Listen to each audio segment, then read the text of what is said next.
Assalamualaikum warahmatullahi wabarakatuh. Ketemu kembali bersama saya di channel Jimmy ID. Baiklah, pada pertemuan kali ini kita akan belajar tentang redox dan sel elektrokimia. Pada pertemuan kali ini kita akan mempelajari topik persamaan reaksi redox. Nah, ini nanti sebagai dasar untuk kita mempelajari tentang sel elektrokimia, baik sel volta ataupun sel elektrolisis. Kita sudah belajar di kelas 10 tentang redox.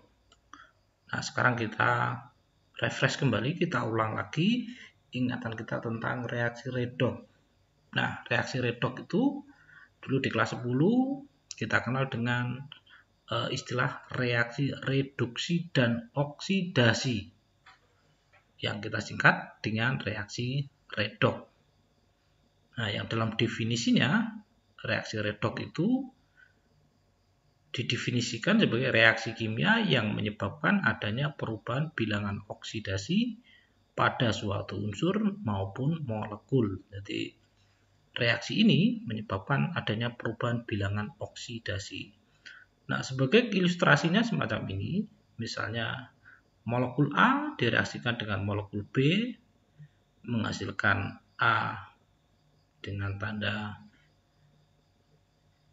ini dan B, A positif, B negatif.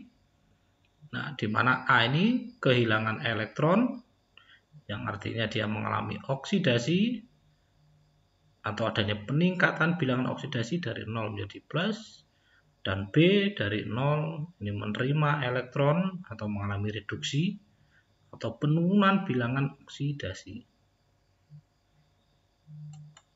Atau dalam ilustrasi yang kedua semacam ini. Ini sudah saya tentukan untuk bilok-biloknya.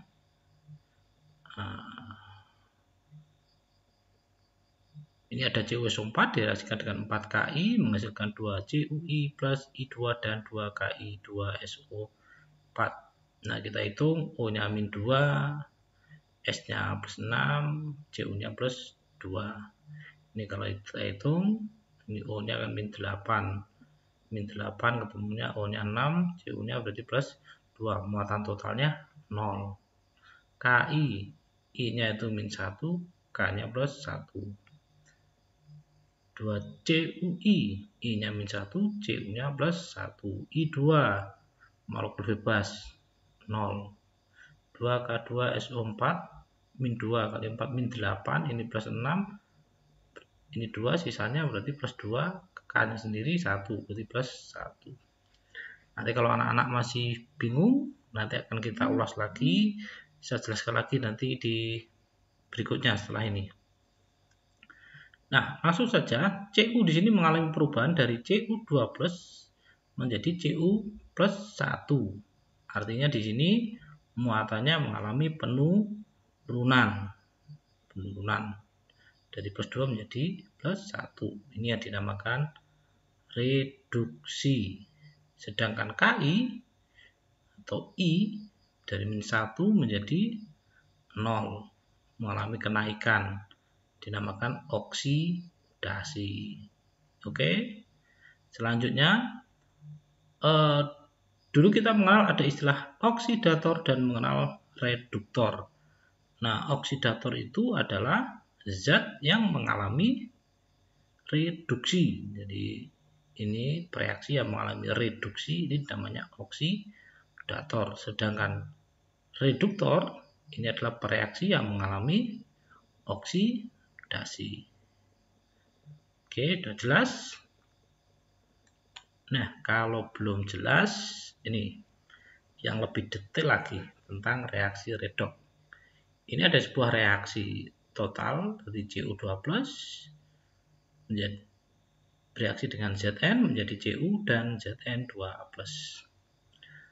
Nah, dari reaksi ini kita mencoba memisahkan mana reaksi reduksi dan mana reaksi oksidasi. Kita lihat reaksi reduksi. Reduksi tadi apa? Penurunan bilangan oksidasi. Mana yang turun? Cu menjadi Cu. 2 plus menjadi 0. Nah ini. Reaksi reduksi, reaksi yang terjadi penurunan bilangan oksidasi melalui penangkapan elektron atau pelepasan oksigen pada suatu molekul atom maupun ion. Jadi ini menjadi Cu ini karena menangkap elektron. Sedangkan reaksi oksidasi adalah reaksi yang terjadi peningkatan bilangan oksidasi melalui pelepasan elektron atau penambahan oksigen pada suatu molekul atom maupun ion. Kalau oksidasi sebaliknya, dia menjadi positif karena harus melepas elektron. Semacam ini tentang reduksi dan oksidasi. Nah, kita lihat contoh lain reaksi redox. Nah, tidak semua reaksi kimia itu adalah reaksi redox. Artinya zat-zat unsur atau molekul yang ada di situ mengalami perubahan peningkatan atau penurunan bilangan oksidasi. Ada juga reaksi-reaksi yang tidak mengalami perubahan bilangan oksidasi. Coba kita lihat di sini. Ini sudah saya kelompokkan, ada dua, ini adalah reaksi redox, ini bukan reaksi redox. Ini kita analisis dulu satu persatu. Ini Zn, kita lihat. Zn, sebelah kanan ada Zn. Zn ini berapa? Biloknya 0. Zn ini, ya Cl itu min 1 kali 2, min 2, di sini adalah plus 2. 0 menjadi plus 2. Ya, ada perubahan, naik. Ya, H di sini H plus 1, di sini H2 0. Mengalami penurunan. Nah, di sini ada oksidasi, ada reduksi. Berarti ini adalah reaksi redox. Selanjutnya ini Br. Br ini dari 0. Jadi kita kalau sudah terbiasa, kita akan tahu hanya melihat saja 1-2 detik kita bisa melihat ini redox, ini bukan. Caranya gimana? Kita lihat aja.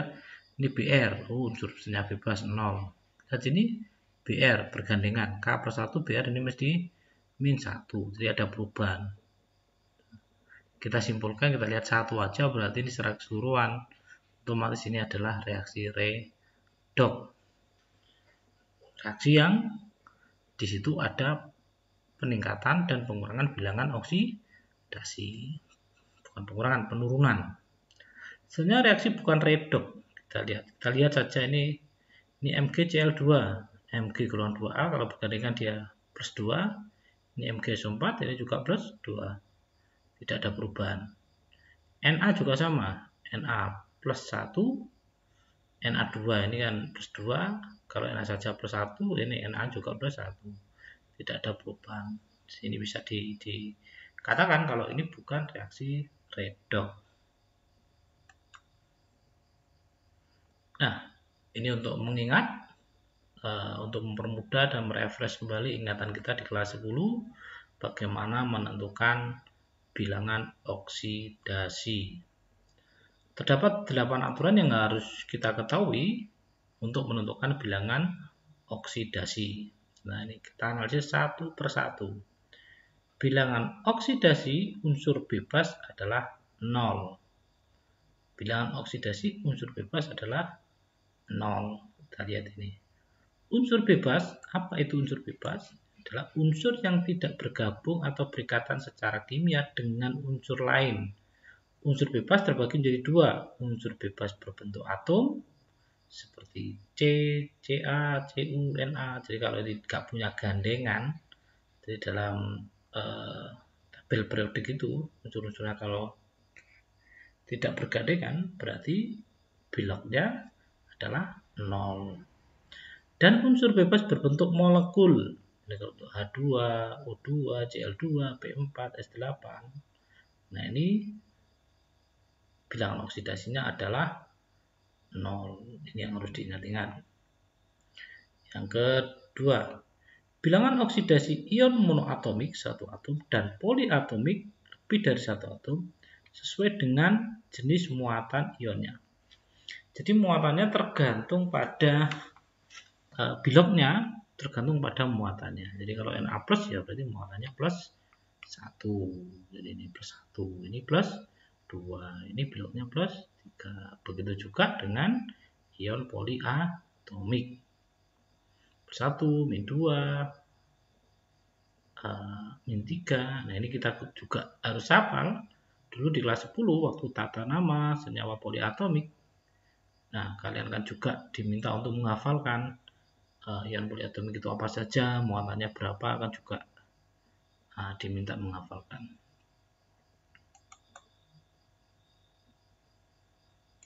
Selanjutnya, ini yang ketiga, bilangan oksidasi unsur pada golongan 1A, 2A, dan 3A sesuai dengan golongannya. Kita lihat kalau golongan 1A, litium, natrium, kalium, nah ini plus 1. Golongan 2A, ini pasti plus 2. Golongan 3A, ini plus 3. Ini yang jadi patokan utamanya. Jadi nanti mana yang diutamakan, ya ini yang logam. Bilangan oksidasi unsur golongan transisi golongan B lebih dari 1. Jadi kalau golongan 1A logamnya terutama golongan 1, 2, 3 ini karena bilognya cuma 1 sehingga ya bisa ditentukan langsung. Tetapi untuk golongan B kita tidak bisa menentukan karena sebagian itu mempunyai bilangan oksidasi ada 2 atau bahkan lebih.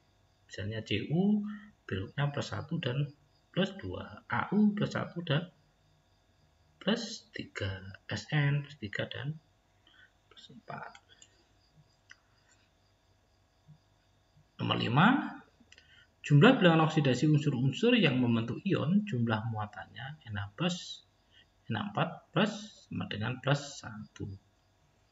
Jadi sama. 6. Jumlah bilangan oksidasi unsur-unsur yang membentuk senyawa sama dengan 0. Jadi muatan total suatu senyawa itu 0. Jadi kalau dihitung H itu plus 1, O yaitu min 2. Ini kalau dihitung totalnya tetap 0. Bilangan oksidasi hidrogen bila berikatan dengan logam, nah ini min 1. Nah, H itu biasanya akan plus 1. Tapi kalau dia berikatan dengan logam, dia muatannya min 1. Atau dinamakan senyawa hidrida. Jadi kalau hidrogen dalam senyawa hidrida, muatannya tidak plus 1, tetapi muatannya min 1. O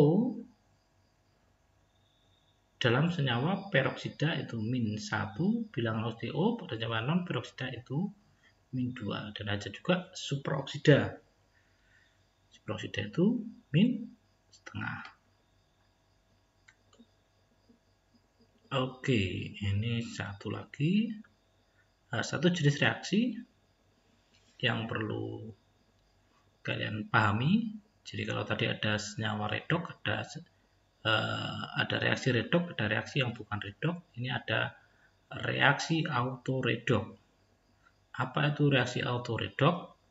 Jadi reaksi reduksi dengan oksidator dan reduktor berupa zat yang sama. Jadi satu zat ini mengalami reduksi dan juga mengalami oksidasi. Kalau redok biasa, jadi yang zatnya itu beda, yang oksidasi beda, yang reduksi itu juga beda. Tetapi autoredok ini yang mengalami reduksi dan oksidasi adalah zat yang sama, yang disebut juga dengan disproporsionasi. Kebalikan dari ini disproporsionasi, ini ada reaksi konproporsionasi. Nah, kalau yang ini zatnya reduksinya sama, reduksinya beda, oksinya beda, cuma produknya ini pada zat yang sama. Ini dinamakan reaksi konproporsionasi. Reaksi redok dengan hasil oksidasi dan hasil reduksi zat yang sama. Ini beberapa jenis. Nah, ini kita harus belajar tentang dasar-dasar sel elektrokimia. Kita harus paham bagaimana menyetarakan reaksi reduksi. Ada dua cara untuk menyelesaikan persamaan reaksi redoks, yaitu dengan cara metode setengah reaksi, yang kedua dengan cara metode bilangan oksidasi. Nah, kita pelajari dulu untuk metode setengah reaksi. Nah, kita analisis satu-satu dulu, nanti baru kita langsung ke contoh. Memisahkan reaksi oksidasi dan reaksi reduksi. Jadi nanti reaksinya kita pisah menjadi dua, reaksi oksidasi dan reaksi reduksi. Menyetarakan jumlah atom yang mengalami perubahan bilangan oksidasi. Atom-atomnya yang berbeda kita setarakan. Ini yang paling penting. Menyetarakan jumlah oksigen masing-masing setengah reaksi. Ini harus dihafalkan. Pada suatu asam, menambahkan 1 molekul H2O pada setiap kekurangan 1 atom oksigen. Jadi nanti pada persamaan, bila itu suasana asam, yang kurang ditambah H2O sebanyak kekurangannya. Sedangkan pada suasana basa, menambahkan 1 molekul H2O pada setiap kelebihan 1 atom oksigen pada ruas yang kelebihan atom O. Di sisi lain, kalau asam ditambahkan H+, kalau sisi basa ditambahkan OH-. Ini. Menyetarakan muatan masing-masing setengah reaksi dengan menambahkan elektron pada ruas yang memiliki jumlah muatan lebih besar. Nah, menyamakan reaksi elektron pada reaksi reduksi dan oksidasi dengan mengalihkan jumlah elektron dengan koefisien tertentu. Yang terakhir, menjumlahkan kedua persamaan setengah reaksi. Nah, untuk lebih jelasnya kita lihat contoh berikut. Ya, ini ada reaksi redoks. Ini tidak bisa kita setarakan dengan cara biasa, karena pada reaksi redoks ini bukan hanya jumlah atomnya yang sama, tetapi muatan yang sebelah kiri harus sama dengan muatan yang sebelah kanan. Nah, ini langkahnya. Yang pertama, pisahkan setengah reaksi oksidasi dan setengah reaksi reduksi, lalu setarakan jumlah atomnya. Ini reduksi, ini Pb, ini Pb, ini Pb ini 4 plus O dan min 2, Pb plus min 2 kali 2 min 4, ini jadi plus 4, reduksi Pb, ini dipisahkan oksidasi. Nah, kalau sudah ketemu reduksinya, satunya mesti oksidasi, walaupun nggak usah dihitung, itu pasti. Mn kita bisa jadi 2. Kemudian setarakan jumlah atom O dan H-nya. Nah, kita hitung. Ini O-nya ada 2, di sini O-nya tidak ada. Tadi aturannya bagaimana? Menambahkan H2O sebanyak kekurangannya. Nah, pada pihak yang kekurangan H2O. Jadi menambahkan H2O. Sini O2, berarti mana tambahkan H2O? Oh, yang ada sebelah kanan. Berapa jumlahnya? Karena selisihnya 2, berarti tambahkan 2. Semacam ini. 2H2O. Di sebelah lainnya ditambahkan H plus sebanyak kekurangannya. Berapa? Nah, karena sini hanya ada 4, berarti di sini tambahkan 4H plus. Selanjutnya yang oksidasi, ya sebelah kiri MnO, ini O-nya 1, ini O-nya ada 4, berarti berapa selisihnya? Selisihnya 3, berarti sebelah kiri ditambahi 3H2O, sebelah kanan ditambahi H plus sebanyak berapa? Kekurangannya berapa ini jumlahnya? Oh, 6, berarti sini ada 6H plus. Yang ketiga, setarakan muatan dengan menambahkan elektron. Kita lihat elektron. Ini ada 4 plus, ini ada 2 plus. Berarti perlu berapa? Perlu 2 elektron. Sebelah kiri apa kanan? Sebelah kiri. Kalau sebelah kiri berarti ini 2 plus. Ini 4 plus dikurangi 2 min. Nah, semacam ini. Jadi sama-sama 2 plus. Yang bawah juga sama. Ini plus 5, di sini 0, berarti sebelah kiri tambahi plus, di sebelah kanan tambahi plus 5 elektron, supaya muatannya sama. Yang terakhir, nah reaksinya sudah ketemu semacam ini. Yang ini menangkap 2 elektron, yang oksidasi melepas 5 elektron. Nah, ini untuk menyamakan, ini jumlah elektronnya yang dilepas sama yang diterima harus sama. Berarti berapa? Nah, ini dikalikan 5, ini dikalikan 2. Akhirnya semua reaksi ini dikalikan 5, bukan hanya elektron ya, semuanya. Ini juga semuanya. 5, 10 kan semuanya. Yang oksidasi juga sama. Sehingga jika ditotal nanti ketemu reaksinya semacam ini. Nah, ini tentang reaksi, persamaan reaksi dengan cara setengah reaksi. Selanjutnya, persamaan dengan menentukan penyetaraan reaksi kimia dengan metode bilangan oksidasi. Nah, langkah-langkahnya ini menentukan bilangan oksidasi setiap atom pada semua zat. Menyetarakan jumlah atom yang mengalami bilok perlu diperhatikan jika ada atom dalam suatu zat yang memiliki jumlah lebih dari 1. Menentukan jumlah penurunan dan kenaikan bilangan oksidasi. Menyamakan jumlah perubahan bilangan oksidasi antara atom yang mengalami reaksi reduksi dan atom yang mengalami reaksi oksidasi dengan koefisien tertentu. Menyetarakan jumlah atom-atom lain kecuali H dan O. Menyetarakan muatan dengan menambah ion H+ untuk suasana asam dan ion OH- untuk suasana basa. Menyetarakan atom H dengan menambahkan H2O, memeriksa jumlah atom O dan hasil penyetaraan. Langsung saja kita contohnya semacam ini. Setarakan reaksi redoks berikut dengan metode bilangan oksidasi. Nah, ini semacam ini reaksinya. Habis itu kita hitung biloknya berapa. Ini beneran suasana asam. Ini yang berubah apa? S dengan S. Cu2+, S-2, ini 0. Jadi plus 2. N, O min 2 kali 3 min 6. Di sini ada min 1, berarti ini plus 5. Ini min 2, ini plus 2. Saya pikir ini tidak ada masalah karena ini tinggal mengulangi saja. Ini sudah pernah kita pelajari di kelas 10. Nah, untuk yang satunya ini mengalami peningkatan 2 elektron, biloknya meningkat 2 kali, ini 3 kali. Nah, ini yang naik sama yang turun harus sama, sehingga supaya sama ini dikalikan 3, ini dikalikan 2 koefisiennya maksudnya, sehingga ini dikalikan 3, Cu kali 3, terus S ini kali 3, NO kali 2, ini kali 2. Nah, selanjutnya disetarakan untuk menambahkan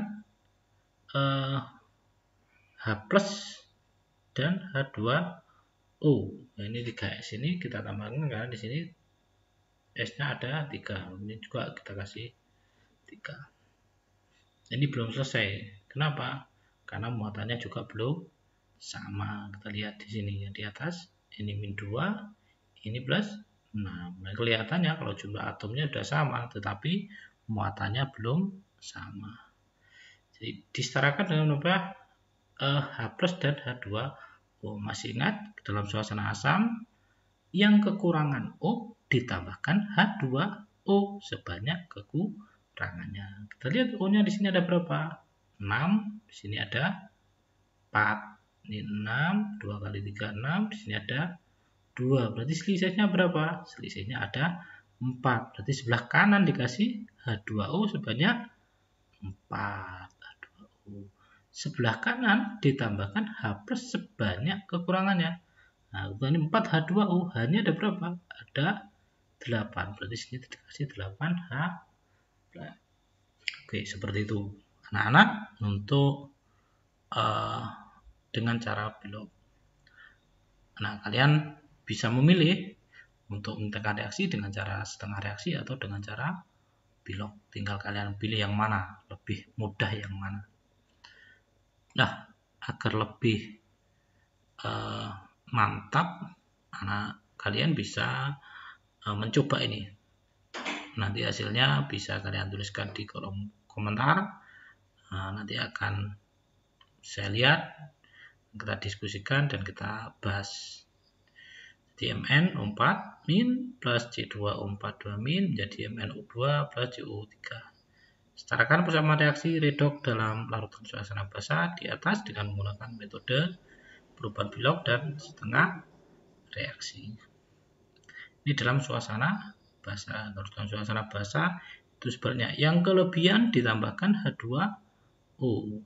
Jadi kalau asam itu yang kurang ditambahi H2O, kalau basah yang lebih ditambahi H2O. Di sisi lain ditambahkan OH-. Itu yang perlu diingat. Baiklah, anak-anak, itu tentang persamaan reaksi redoks. Cukup sekian. Sebelum saya akhiri, jangan lupa subscribe di channel ini dan tombol lonceng agar channel ini bisa berkembang. Oke, terima kasih. Assalamualaikum warahmatullahi wabarakatuh.